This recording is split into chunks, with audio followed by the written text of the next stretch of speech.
Enzo contre les anciens, deuxième round. Ouais, il est Potox, c'est Ontox, et bienvenue dans cette nouvelle vidéo consacrée à la critique de l'épisode 21 de la 8ème saison des Apprentis Aventuriers. Avant de commencer, comme d'habitude, n'hésitez pas à liker, partager, commenter la vidéo, ça aide énormément la chaîne. Et en même temps, si mon contenu vous plaît, n'hésitez pas à vous abonner. Et pourquoi pas activer la cloche pour ne louper aucune de mes autres vidéos. Et je sais pas vraiment si on doit s'attendre au même schéma que la semaine dernière, puisque la semaine dernière il s'est passé un petit peu pareil, c'est-à-dire que lundi, l'épisode de lundi c'était vraiment incroyable, il avait pas mal de tensions, il avait des trucs etc, il se passait pas mal de choses, c'était assez prenant, et plus on avançait dans la semaine, plus ça devenait en fait OSEF, et donc je sais pas vraiment si on doit se fier à ce schéma là, et que tout simplement ça se répercute sur toutes les semaines, puisque eh bien on a eu également un excellent épisode pour aujourd'hui, mais du coup est-ce qu'il faut s'attendre à ce que le rythme devienne de plus en plus relou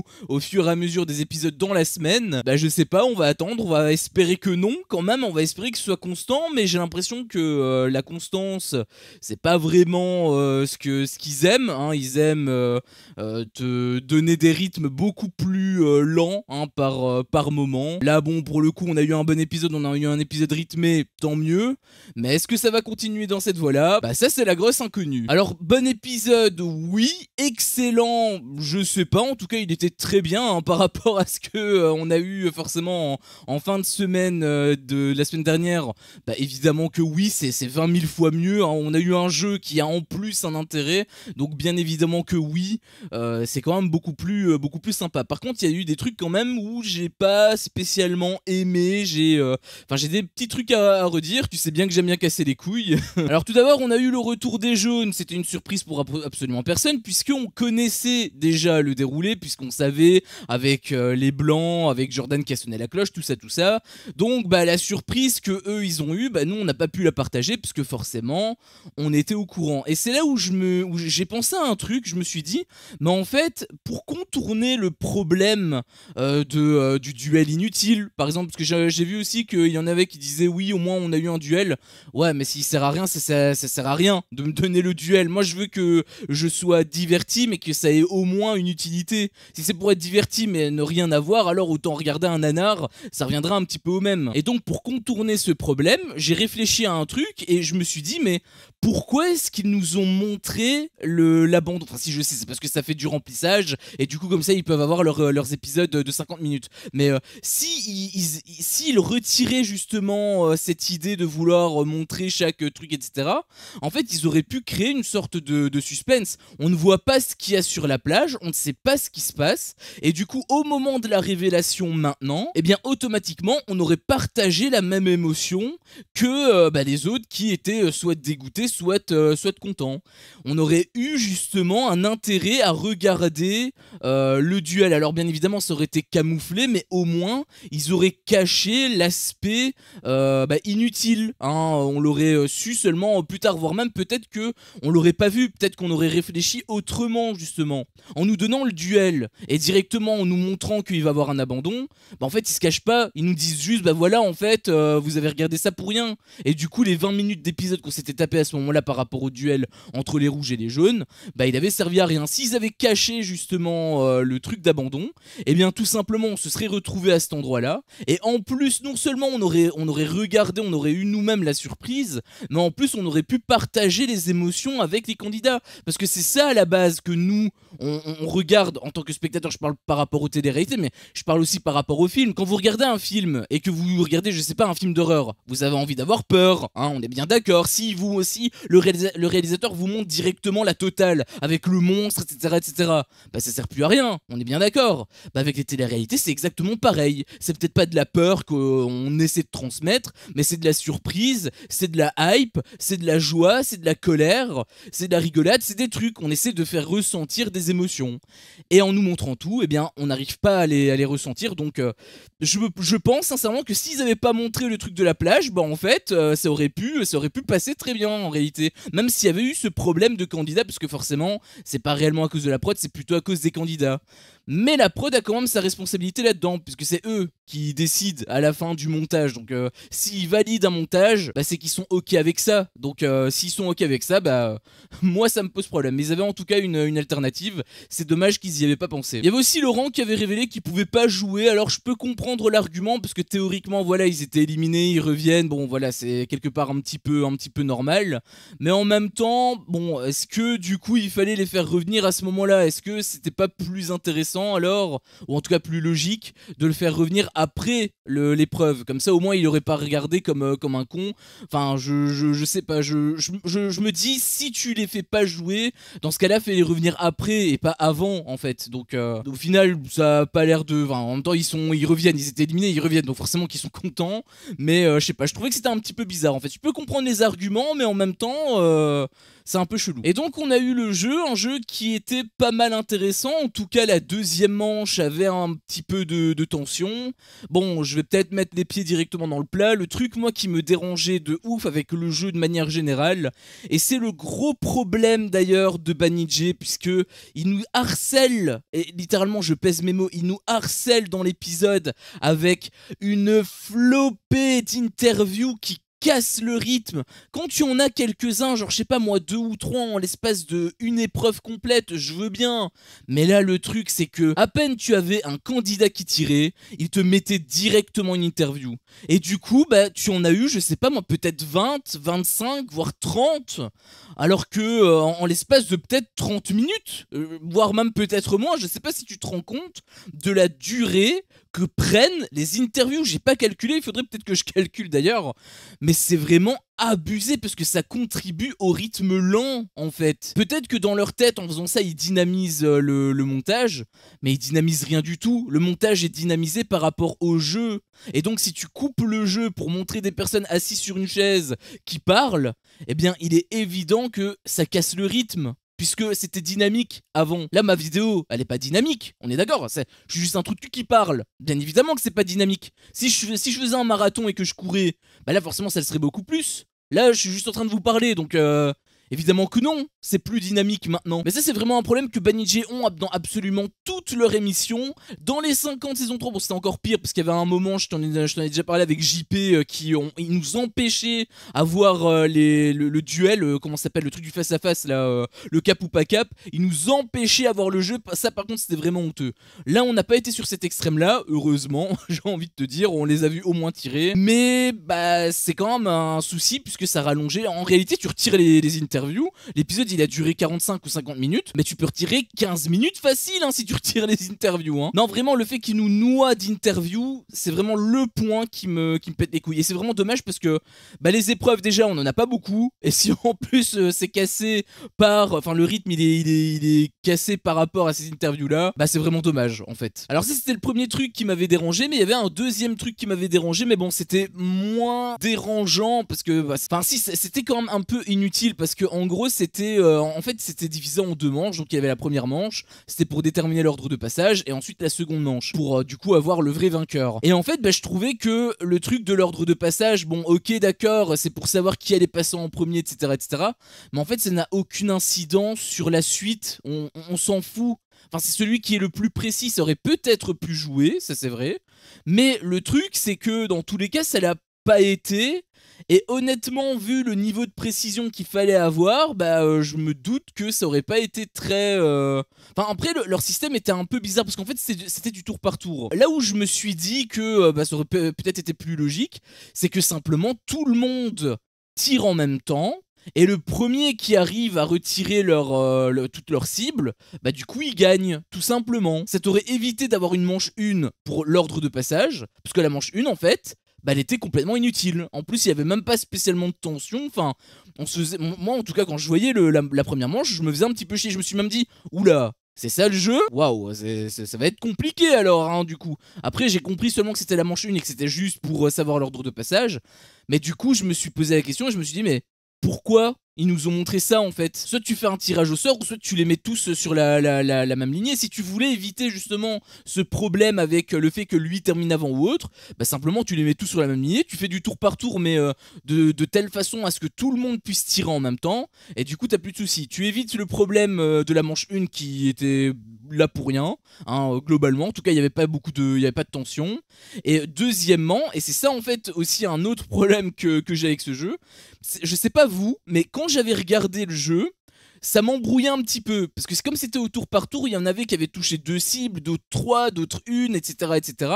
Et j'imagine que eux, ce qu'ils ont fait la prod, c'est qu'ils ont ils ont replacé les trucs au fur et à mesure. Déjà, est-ce que tout était correct? Ça, j'avoue que j'ai pas vérifié. J'ose espérer que oui, mais on peut s'attendre à tout, hein, avec Banijé. Si ça tombe, ils ont fait complètement de la merde. Mais bon, bref, ça, à la limite, c'est pas le truc le plus important. Le truc le plus important, c'est que, bah, comme ça t'embrouille, en tout cas, comme moi, ça m'a embrouillé, bah, encore une fois, en faisant tirer tout le monde en même temps, bah ça t'évite en fait de à chaque fois de faire chier à replacer les trucs. Et en plus pour nous c'est beaucoup plus visuel parce qu'on les voit tous en fait. Là le fait que ça change tout le temps c'est bizarre, hein. Plus tard dans le jeu je savais même plus à combien est-ce qu'ils étaient. Ils auraient pu me dire qu'il leur restait plus que une alors qu'en fait ils en avaient pas touché une seule, que je les aurais cru. Enfin sauf si tu vérifies bien sûr, mais en le regardant une première fois naturellement, bah en fait j'étais complètement perdu en fait par rapport au décompte. Bon je dis ça mais bien évidemment il y avait les deux grosses têtes qui ressortaient vraiment de cette épreuve. C'était les rouges qui ont d'ailleurs gagné. On va en reparler parce que ça, c'est plutôt croustillant. Mais il y avait également les roses qui s'étaient très bien démarqués. Franchement, ils ont très bien joué. Donc c'était plutôt cool pour eux. Je trouve en fait qu'ils sont pas mal forts. Hein. Ils ont déjà été immunisés 2 fois. Là, ils ont failli gagner pour partir sur la plage. Franchement, ils mériteraient peut-être leur place en finale parce que dans tous les cas, ils restent forts. Donc je suis plutôt content en tout cas de les avoir découverts, surtout Giovanni, mais Hilariel s'est quand même très bien débrouillé aussi. Donc bien évidemment qu'avec eux, bon, j'avais capté qu'il restait plus que 2, plus que 1, puisque voilà, c'était bien centré sur eux.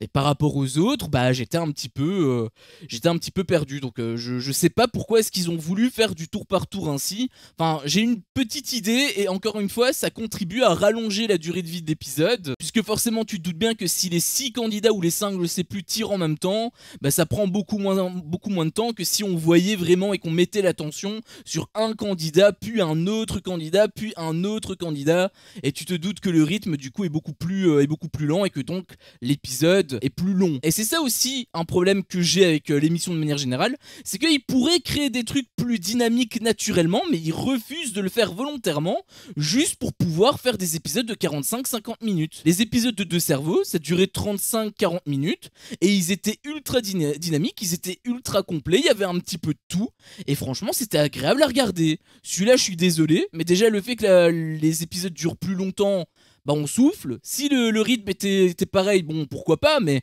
là c'est pas le cas, et ça se voit même qu'ils ralentissent eux-mêmes. C'est volontaire de leur part, et c'est ça moi qui me rend fou en fait. Bon sinon le jeu voilà était globalement sympa. Sur la deuxième manche il y avait quand même pas mal de tension entre les rouges justement et les roses. En plus il y avait une petite rivalité, c'était cool parce qu'il n'y avait pas vraiment de match. Enfin le truc c'est qu'à chaque fois ça partait un petit peu plus loin avec la première manche. Du coup bah c'était sympa hein, mais étant donné que c'était juste pour l'ordre de passage, bah on s'en battait les couilles en fait finalement. Donc voilà, la deuxième manche quand même a relevé un petit peu le niveau, donc ça c'était cool. Dommage encore une fois qu'il y avait beaucoup d'interviews, mais sinon c'était assez chouette. Alors j'ai quand même quelques petits trucs à dire, notamment sur Jonathan qui faisait du bruit pour on va dire déstabiliser un petit peu Val, et c'est le genre de comportement que j'aime pas trop. J'en avais fait part justement dans les 50 saison 3 par rapport aux anciens, hein, c'était les anciens qui avaient eu ce comportement, et j'avais dit que justement j'aimais pas du tout ça. Je leur ai un petit peu jeté la pierre. Et bien là c'est exactement pareil, même si c'est Jonathan, même si c'est un nouveau, même s'il est aimé, s'il est apprécié des autres, etc. Enfin du public je veux dire. Moi je m'en bats les couilles, comme je te dis, moi je prends quand même un minimum de distance, et bah, ce que je dis dans un côté, bah je le dis également de l'autre. Ça m'a pas plu le fait qu'il faisait du bruit pour déstabiliser Val. Bon je peux comprendre ses intentions, enfin je peux comprendre ses motivations plutôt, c'est parce qu'il s'est fait trahir, etc. Il y a quand même une plus grande dimension que dans les 50 avec les anciens, mais je trouve que c'est pas super fair play. Donc voilà, on pourrait dire que la stratégie non plus c'est pas fair play, bah si, puisque ça fait partie du jeu. Donc Valentin en fait simplement il a trahi ses alliés, oui, mais ça fait partie du jeu. Là le truc c'est que pour moi c'est hors cadre. Pour moi là c'est vraiment c'est un petit peu comme avec les Marseillais, c'était le genre de truc que j'aimais pas trop, avec le je te porte l'œil de Maëva Guénam. J'avoue que c'est un visage qui m'a pas trop plu. On a quand même eu d'autres choses par rapport au jaune. Là par contre c'était intéressant parce que c'était une stratégie que Jonathan Jonathan avait un petit peu planifié. Il disait que voilà, il allait tenter avec Pearl pour pouvoir se venger par rapport à Valentin et tout. Je trouvais que c'était plutôt pertinent. Après, il y a quand même une dimension émotionnelle à prendre en compte. Si Pearl, elle est triste à cause de ça, moi, pour le coup, ça me dérangerait davantage. Parce que là, du coup, Jonathan, il a montré déjà deux facettes de sa personnalité qui m'ont pas trop plu. Là, maintenant, s'il joue avec les sentiments des gens et qu'en plus, il s'en bat royalement les couilles, là, par contre, je risque vraiment de ne pas l'aimer. Là, je le dis honnêtement, là, ça risque d'être de partir autrement. Donc, j'espère qu'il va pas aller jusque-là, parce que Pearl lui plaît quand même. Donc, peut-être que ça va quand même être un minimum sincère et qu'il fait d'une pierre deux coups. D'ailleurs, je pense que c'est le cas.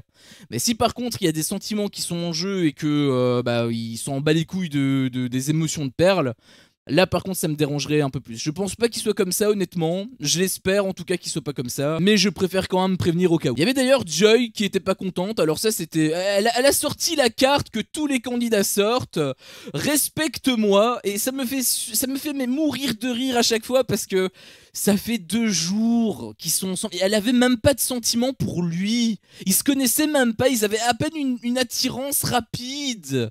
Ça a duré même pas 48 heures. Comment tu peux parler de... Comment tu peux être jaloux déjà? Comment est-ce que tu peux être jalouse? Le mot respect à chaque fois qu'il est prononcé par rapport à des candidats de télé-réalité sur ce genre d'émission, mais... à chaque fois ça me fait rire, franchement ça me fait rire. On dirait qu'ils sont là depuis, qu'ils sont ensemble depuis 15 ans. À un moment donné, il faudrait peut-être relativiser, se dire est-ce que c'est normal ou pas. Sachant qu'en plus, il y avait quand même une stratégie qui était derrière, il y avait quand même un truc qui était intéressant. En plus, la Joy, elle t'a dit, elle disait à Jonathan, non je t'interdis pas, mais juste si tu dépasses les limites, je sonne la cloche. Oui, parce qu'elle avait en plus menacé d'abandonner. Et là en fait, je me suis dit, mais en réalité, elle se contredit elle-même, puisqu'elle l'interdit pas, mais s'il fait quelque chose, elle va quand même sonner la cloche. Donc c'est comme si elle l'interdisait, mais juste indirectement. Et j'avoue que ça m'a pas trop plu. Voilà, je te l'avoue, ça m'a pas trop plu. Et on a eu également le gros morceau, hein, puisque forcément les rouges ont gagné, donc JP il était pas content du tout. Hein, ça m'a bien, ça m'a bien fait rire. C'était exactement ce que je voulais pour avoir un petit peu de tension au niveau de la plage, puisque on va pas se mentir, sur la plage il se passait absolument rien. C'était Hypocrite Land.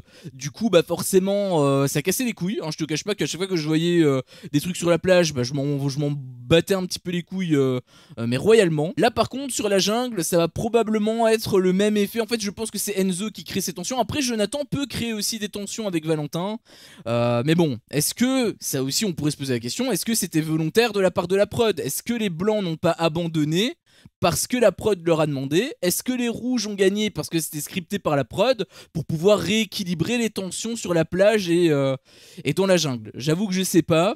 C'est une théorie que je te balance ça comme ça, j'ai absolument aucune preuve, aucune confirmation, à prendre avec de grosses pincettes bien évidemment, mais c'est vrai que ça va dans ce sens là en tout cas. Après c'est pas plus mal pour nous, hein, bien sûr, au moins il y aura des tensions, mais étant donné qu'ils scriptent absolument tout, on pourrait se poser la question, est-ce que ça aussi, c'est scripté ou non? Il y avait aussi quelques petits trucs avec notamment par exemple JP qui disait qu'il voulait pas partager. C'était très drôle d'ailleurs de voir l'alliance de Kevin, Anaïs, etc. Où ils étaient contents, hein, ils étaient en train de rire. Ah ouais, t'as raison, ne partage pas avec ce gros bolos. Alors que ils lui ont un petit peu tiré dans le dos, hein, à chaque fois qu'il disait qu'il voulait pas partager, etc. Enzo il disait, ah oui mais il partage pas, c'est pas bien, etc. Et là maintenant que c'est JP, ah là c'est très drôle, continue comme ça mon frère. Voilà, syndrome du miroir encore une fois, hein, on est habitué. Il y avait aussi Maeva qui était très sceptique par rapport à la mauvaise ambiance que pourraient apporter les rouges, et ça contraste totalement avec Rémi, puisque lui il avait l'air d'être super content, il avait l'air de se faire vraiment chier avec l'hypocrisie des bleus. Là au moins il voit qu'il va avoir un petit peu de... il va se passer des petits trucs, et ça va être intéressant. Il y avait aussi Maeva à un moment donné qui courait pour aller récupérer, enfin pour voir ce qui se passait avec le feu, etc. Elle voyait, oh il a une braise, et elle a rien fait. Donc pourquoi elle a couru? Elle a couru juste pour voir s'il y avait une braise. Enfin, je pense que Maeva c'est celle qui fait le moins sur la plage. En tout cas ça a l'air, je sais, après on va me dire oui mais c'est une femme, les femmes elles sont pas censées faire le feu, etc.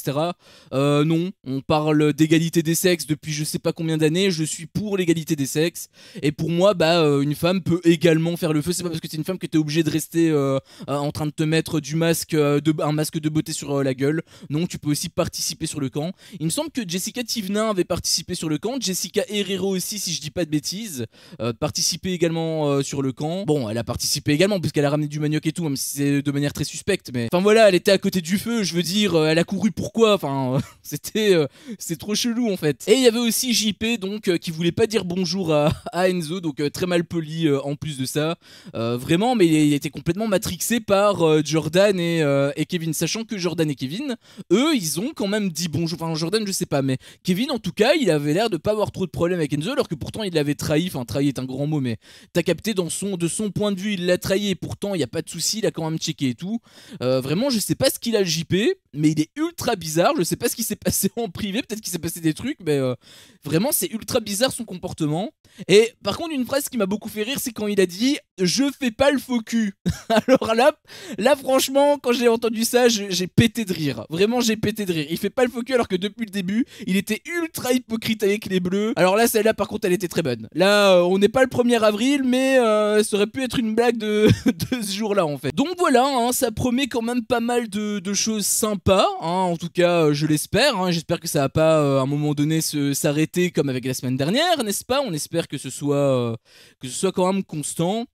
Juste par rapport au cas Maeva, Rémi, même de manière générale, bon, on sait que si les rouges gagnent l'expédition, bah, ils vont choisir les bleus. Si c'est les oranges, ils vont choisir les bleus. Donc en fait, les bleus, ils ne craignent plus rien. Mais par contre, si ce sont les bleus qui gagnent, là j'ai quelques petites problématiques parce que bah, je pense que Rémi va plutôt choisir les rouges, sauf que Maeva, elle, bah, elle risque de choisir les oranges.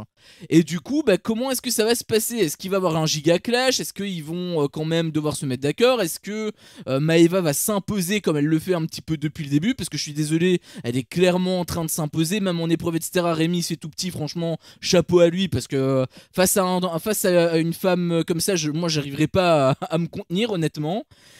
Du coup, bah, je sais pas si Maeva va s'imposer, je pense que oui. Et donc, il y a des chances qu'elle bouffe Rémi. Après, peut-être qu'il va pas se laisser faire, parce qu'il capte, hein, Rémi, qui a des problèmes avec les oranges, etc., etc. Même à un moment donné, Maeva, elle avait dit que voilà, j'ai peur si c'est les roses. Donc en fait, son alliance, elle est pas ultra solide, hein, parce qu'elle disait qu'elle était en alliance avec les oranges, mais elle a quand même peur que les roses débarquent. Donc c'est la preuve que les oranges, c'est pas trop ses alliés en réalité. Donc je pense qu'elle va quand même choisir les oranges, mais purement par naïveté. Et du coup, bah, si elle bouffe Rémi, ça veut dire que les rouges, bah, ils ont qu'une chance sur 3. Les rouges, c'est devenu les bleus en fait. Ils ont qu'une chance sur 3 de se sauver. Donc bah, je sais pas comment ça va se passer. J'ai un petit peu peur pour les rouges, honnêtement. Ça me fait vraiment chier par rapport aux bleus, parce que je sens que c'est Maeva qui va tout faire capoter. En tout cas, on va voir un petit peu comment ça va se passer, mais au moins ça a été un petit peu redynamisé, ça fait plaisir. Juste, bah, maintenant, il faudrait que ce soit un petit peu dispersé et que ce soit constant sur toute la semaine, en fait. Enfin bref, sur ce, c'était mon avis sur cet épisode. Si mon contenu te plaît, fais-le moi savoir en me laissant un énorme pouce bleu. À chaque fois que je vois ça, je vois que mon contenu plaît, et donc moi, ça me motive à continuer. Si t'es pas encore un peu tox, qu'est-ce que tu attends pour me défoncer ce gros bouton rouge? N'hésite pas à activer la cloche pour ne rien louper, et je te dis à la prochaine pour une prochaine vidéo. Ciao.